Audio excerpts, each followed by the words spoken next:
ఓ గోవింద స్వామి, నీతో చాలా మాట్లాడాలనుంది స్వామి.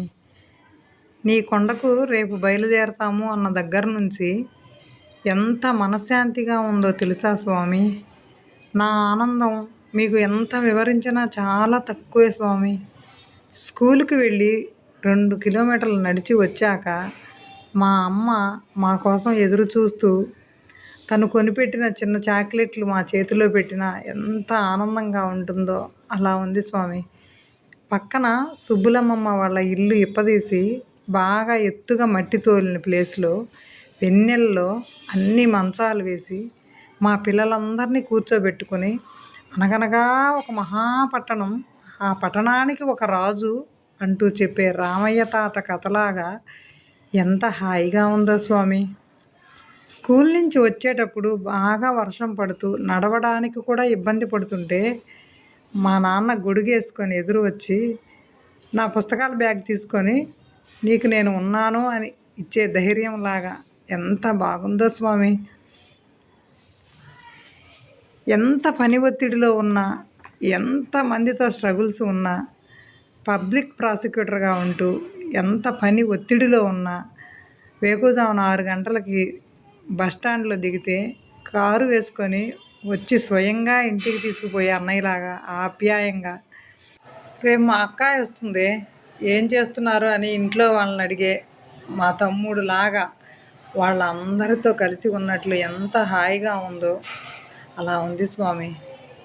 సంవత్సరానికి ఒకసారి వచ్చే తిరణాలకి సూర్యమ్మ మా పిల్లలందరినీ తీసుకెళ్ళి 2-3 రోజులు ఉంచుకొని 5 సినిమా హాల్స్లో సినిమాలు చూపించి ఇంటికి పంపిస్తే ఆ వచ్చేటప్పుడు భాగ్యనగరం దారిలో మేము ఆ 3 రోజులు చూసినవన్నీ ఆనందంగా చెప్పుకుంటూ వస్తుంటే ఎంత ఆనందంగా ఉందో అంత ఆనందంగా ఉంది స్వామి ఇప్పుడు మీతో మాట్లాడుతుంటే. పిల్లలప్పుడు తెలియక వెళ్ళకూడని వాళ్ళ ఇంటికి వెళ్ళి పెళ్లి భోజనాలు తిని వచ్చి వాళ్ళు మాకు కిరాణం ఇవ్వలేదు అని చెప్తుంటే అసలు వాళ్ళ ఇంటికి ఎలా వెళ్ళారు అని కర్ర తీసుకొని వెంటపడ్డ రంగమ్మ నాయనమ్మలాగా కొంత భయంగా కూడా ఉంది స్వామి.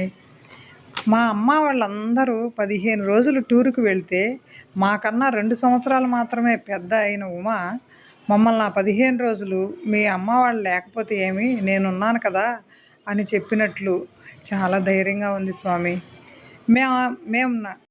మేము నలుగురు ఫ్రెండ్స్మి ఒకే వయసు అయినా మా దగ్గర ఉన్నవన్నీ మేము త్వరగా తినేస్తే మా కోసం తను తినకుండా దాచిపెట్టి మరలా మాకు పెట్టే శోభలాగా చాలా ఇష్టంగా ఉంది స్వామి.